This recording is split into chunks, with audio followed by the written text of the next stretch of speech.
the Dries Van Noten Autumn 19 Womenswear show. Particularly interesting for us as we weren't so keen on the Autumn 19 menswear. There was a little bit of a disconnect for us. Dries has been slowly moving away from everything we kind of know and love Dries for. So there's been a real calming down of jacquard, a real calming down of prints, a real lack of like vivacious colour. Certainly for the menswear there was a little bit of tie-dye, but predominantly grey.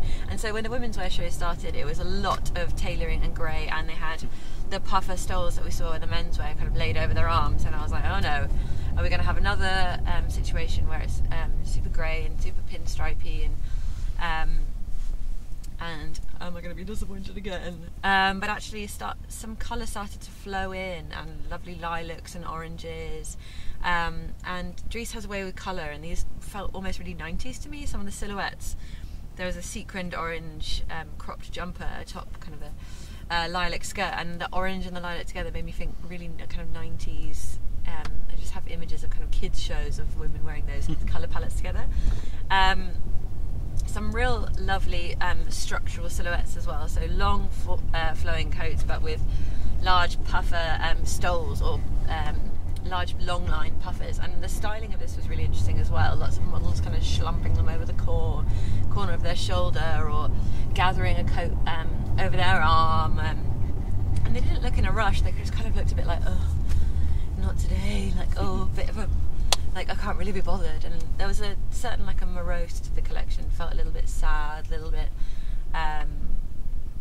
less optimistic and joyous that you normally get from a Dries show. And particularly last season for Spring Summer 19, it was stark whites and beautiful pops of primary tones, and this was very much subdued and soft lilacs and oranges, a few pastels as well in there. I would say there was a few things that disconnected a little bit for me. So print and texture is what Dries is known for. He does them like no one else. They are spectacular normally. The prints here were floral and leaf print, so kind of autumn leaves working up from the base of a coat and kind of coming up, and same with shoes and skirts, and same with flowers. But to me they felt a little flat. And I know he works a lot with kind of digitally printing, but they just felt a little kind of one note, and I was really wanting something that leapt out. So I was thrilled when embroidery started coming in the latter half of the collection. On skirts we had some slight patterning and embroidery, but I still wanted more texture. The shoes also I felt let the show down a little bit, because Dries again is known for some like really stomping great shoes, and they always have texture, and they're always sometimes jacquard, sometimes gold, and they have a structural heel, or they have something fantastic tassel flying off them. And these were wonderfully high, like knee-high boots, and the shape I really liked, but the execution in this kind of silky satin I wasn't so keen on.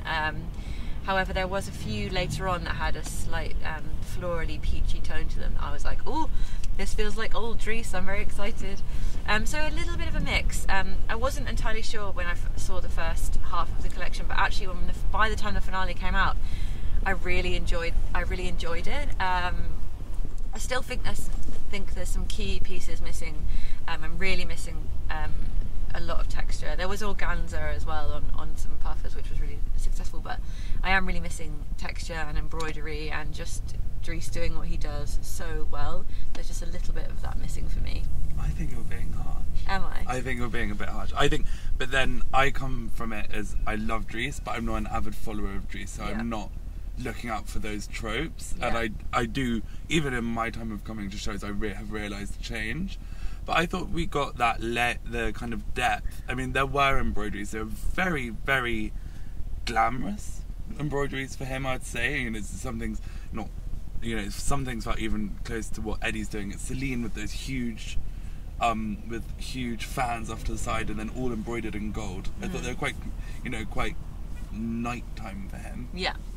But I got the depth, and without embroidery, it was actually just some of those tulle overlays that had these flowers printed on them, but they weren't just flowers. They were slightly wilted, and they were sad flowers. Sad flowers. But they had their shadows printed on tulle overlays and overlaid on the same colour as the tulle fabrics on stoles and over dresses and under things. I just thought it was so beautiful because obviously a hard fabric like this stayed pretty still, but a very, very light shawl was bouncing up and down as they walked. So it was casting a shadow, but because the print already had a shadow on it, it was giving me a really nice thing. But I was also sitting where the models turned, so maybe I was seeing that a little bit more of a... Maybe I was seeing more of that on a side on, so that could be one of the reasons. There were some really nice like diaphanous garments as well, like dresses that had a real flow to them. I think I'm just being a bit of a purist, and I want like layers of texture. But also I think I couldn't work out if they were stoles. If you look at the collection, there's lots of things over models' hands, either embroidered or fluffy, kind of like new rave fluffy, which I thought was like quite double funny. colour fluff. Yeah, tonic-y. Yeah, that was that like 90s vibe I quite liked. But I couldn't. At first, I thought they were just stoles, or is that what they're called? Yeah. Stoles. But then I actually think that they were little cropped jackets or at least some of them were definitely cropped jackets. They were kind of slouched, but then some models were coming and they were holding their coats together but off the shoulder.